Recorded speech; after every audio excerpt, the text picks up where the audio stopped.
sir. Very kind of you.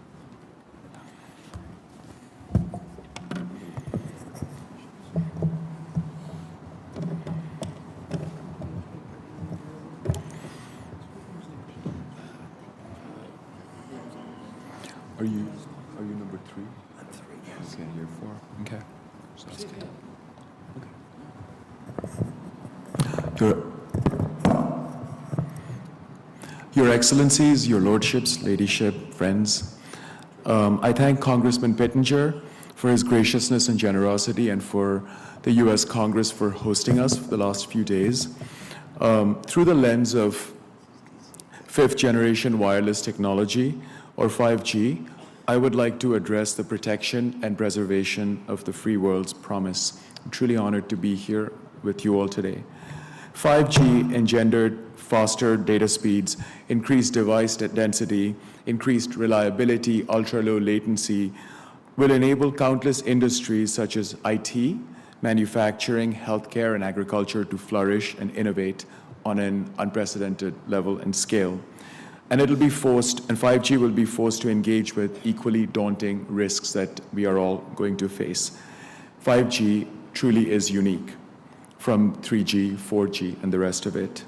Since 5G will let data travel at the speed of light, compromising that data would wreak havoc. It's therefore pretty easy to envision why the globally competitive technological revolution brought on by 5G is a matter of national security. The race among nations and the private sector is not just for superpower dominance. It's about protecting the social and economic prosperity of nations, organizations, and individuals, because economic security is national security, and technological control is economic control, which in turn seriously implicates national security. Nothing short of the technological and economic leadership of the free world is at stake. Since we are in the capital of the free world, near the great dome of the Capitol of the United States, it behooves those of us who are dedicated to the preservation of national security to stand together in defense of the liberty of that free world. If there was ever a time for people to step up to the mark, this is that time. Concomitantly, 5G can help spur unprecedented innovation, which may help enable us to protect and enhance the free world's economic security and prosperity, or it could also destroy civilization worth having. 5G's rollout will elicit 3.8 to 4.6 additional jobs and a GDP growth of $1.4 to $1.7 trillion over the next decade. The largest immediate 5G gains will go into IT, construction, and manufacturing. Use case for the Internet of Things, such as connected vehicles, smart cities, and Industry 4.0 could fundamentally transform industries and drive competitive advantage into the next decade, as a recent consultancy report has observed. 5G's collateral impact through the cottage industry will be even more significant. Those effects are expected to add $1.1 trillion to $1.2 trillion just to the US GDP and generate 3 million to 3.6 million additional jobs over the next decade or so. And 5G's higher sensor density will improve production plans, decrease maintenance costs, and upgrade the supply chain maintenance process. I shall discuss the implications of 5G in pertinent US government policies. Law denotes the priority of societies and carries its imprimatur. And our law and those tasked with its enforcement are therefore obligated to be rigorous about scrutinizing 5G's dramatic potential to undermine the freedom of thought, economic potency, and security of the free world. First is the issue of sanctions. The US government has imposed powerful sanctions on Huawei and other providers containing questionable 5G technology. Those sanctions arguably have crushed Huawei's potency in the worldwide smartphone market and are now imperiling its domestic phone business too. Huawei's smartphone revenue precipitously has decreased from the $103 billion that it was in 2020. Due to the sanctions, Huawei is involved in something of an existential struggle. Huawei, along with the surveillance equipment manufacturer Dahua, the video surveillance firm Hangzhou Hikvision, and the telecoms firm Hitra, are thought to be not so much private industry actors, but rather the Chinese state's instrumentalities. It's believed by many that Huawei and some of the other alleged culprits stole intellectual property from the West, conducted economic and technological espionage on Beijing's behalf, provided critical telecommunications equipment to rogue states, and eviscerated the Western telecommunications industry by, according to some observers, undercutting prices by as much as a third. And the Chinese government subsidizes Huawei significantly. That's not all. 5G's impact on artificial intelligence and machine learning will also be profound. Large AI models reposed in the cloud could process data from electronic devices, and through what's called edge clouds, 5G devices directly and immediately could connect with one another. Some pioneers are deploying AI and machine learning linked to 5G for their computing power. The prevailing view, in the words of one commentator, is that AI systems often can exceed human performance wildly for some of our most advanced biological capabilities, such as vision, hearing, language translation, driving, and complex decision-making.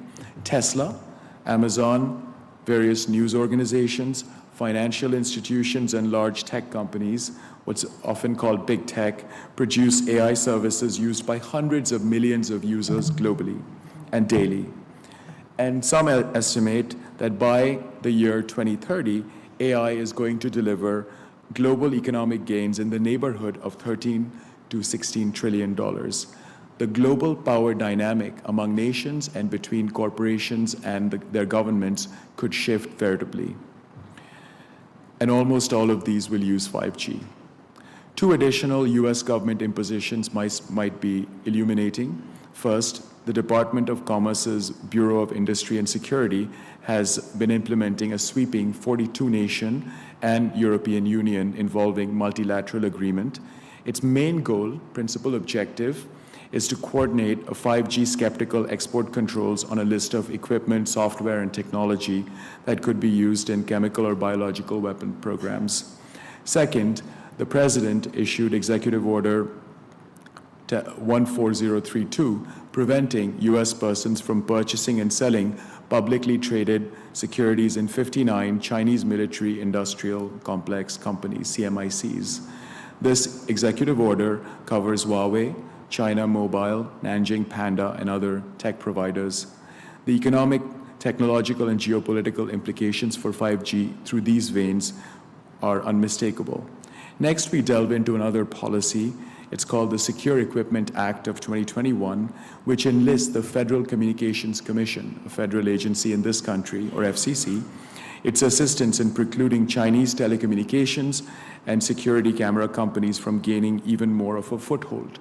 This law, the SEA, requires the FCC to clarify that it will no longer review or approve any authorization for equipment on the FCC's covered list. That list includes Chinese telecommunications and security camera companies that the US government believes are national security risks. What are they? Huawei, ZTE, Hitra, Hangzhou, Dahua, and these are just some of the companies on that covered list. The FCC may also revoke authorizations previously granted and do it retroactively, therefore, to equipment on the covered list. Huawei's longtime status as the company with the largest global market share of telecoms equipment, and thus its worldwide dominance, and the lack of a viable and feasible alternative in the free world generated some of these concerns. Recently, the FCC has prohibited the approvals of new Huawei and ZTE equipment on the ground that they present an unacceptable risk to the national security of this country. Further, the FCC has also precluded the sale or import of new equipment created by Hitra, Dahua, and Hangzhou Hikvision. Undoubtedly, the common refrain is that we need a domestic industrial base for manufacturing in the free world, be that in the form of domestic production or nearshoring. This is really, as has been alluded to, about ramping up the supply chain through a whole free world approach. In the middle of 2020, the FCC issued orders designating Huawei and ZTE as national security threats, and thus prohibited the use of universal service funds to purchase telecommunications equipment from those companies and from other high-risk suppliers. Now, we come to what's called CFIUS, Committee on Foreign Investment in the United States, which is a potent mechanism of the US government to regulate investment inflow into the nation. And CFIUS is an interagency working group of the US government that decides on a wide variety of proposed transactions involving foreign entities that wish to acquire parts of US businesses and the level of national security risks that they pose. Following the US government's 5G Clean Path or Clean Network initiative, Japan, Australia, New Zealand, Taiwan also prohibited Huawei equipment in their respective mobile networks. And Huawei-driven transactions have been blocked by CFIUS in 2008 and 2010, respectively. And CFIUS retains the ability to reopen and preclude erstwhile cleared transactions as well. CFIUS's bailiwick has expanded dramatically in the last 5 years or so. In fact, prior to the enactment of the Foreign Investment Risk Review Modernization Act of 2018, FIRMA, its jurisdiction had been limited to transactions that could result in foreign control of any US business. Now, FIRMA and these regulations have conferred additional authority on CFIUS to review and participate in blocking, if need be, two new categories of transactions: certain non-controlling investments in US businesses involved with critical technology, critical infrastructure, sensitive data, and certain real estate transactions. From 2016 to 2018, all three transactions that the president blocked were Chinese investments in the semiconductor sector. And in 2018, President Trump famously blocked the US semiconductor manufacturing leader Qualcomm's hostile takeover by Broadcom, which was a Singapore-based company. It was not a Chinese company. A Chinese company was not the acquirer here, yet CFIUS articulated that this Qualcomm takeover could well perpetuate Huawei's 5G-related dominance in the global telecommunications market. And that hegemony, it was feared, would harm the US government's national security agencies' access to high-quality and affordable semiconductors. CFIUS in recent years has been absolutely vigilant about transactions potentially enabling Chinese companies to access and exploit individual data, the breaches concerning data privacy and increased likelihood of the continuing breaches have been a profound issue. And CFIUS, which has the power to impose mitigation measures as conditions for approval, it imposed the mitigation measure on Genworth that the latter would use a US-based third-party service provider to manage and protect the personal data of the US policyholders of that company. And it's finally very important to end with the issue of Team Telecom. Team Telecom, rather like CFIUS, is a US interagency committee reviewing foreign investments from a national security standpoint. It zooms in very critically on Chinese threats in the cyber, consisting of the Department of Defense, Pentagon, Department of Homeland Security, and the Department of Justice. Team Telecom reviews telecommunications license applications for foreign-owned companies trying to operate in the US or connect to the US to foreign communications networks. Its modus operandi was to consult with certain national security agencies about telecommunications license applications. And broadly speaking, the Federal Communications Commission's remit allows it to block common carriers from building new or extending pre-existing telecommunications networks unless public convenience and necessity so require. Another legal provision entitles the FCC to maintain the rights and interests of the United States. Over time, much like CFIUS, Team Telecom's role, and Team Telecom is of course composed of other national security agencies, but the FCC, in granting or denying licenses, has the right and often the tendency to defer to Team Telecom's recommendations. Team Telecom has been very unwaveringly focused on China. It has been increasingly aggressive in its retroactive targeting of previously granted licenses, as an observer has noted, when China is concerned. And on a bipartisan basis, the FCC has been path-dependent on this Team Telecom course of action. Team Telecom's concerns have consisted of hacking, law enforcement disruptions, surveillance, economic espionage, and perhaps most keenly, China's access to Americans' sensitive and critical financial, health, and other data. Now, we have, in closing, I should mention that we have addressed many specific themes today, but the universal ones are deeply enduring. And what are they? They are that the human spirit's quest to discover the higher purpose and meaning will not be satisfied by engineering and modern conveniences alone. There's a deontological meaning driving this engine of change, and that meaning sets the free world apart from the world that does not look at law and opportunity as opening doors, but rather as closing them. Putting a finer point on it, the rapid and massive technological changes we face and the governmental responses to them concern the freedom of thought and economic potency. We will not retain freedom if the means of our communication or the ideas they carry are suppressed, and the same will be true if the range of acceptable ideas is skewed or distorted in any way. We will lose the freedom of thought if the price of communication is orthodoxy and coerced uniformity and conformity.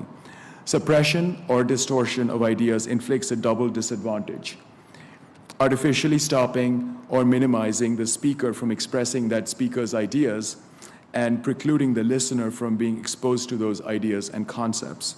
Technological sabotage and economic espionage can demolish a free society to the point that it may never fully recover.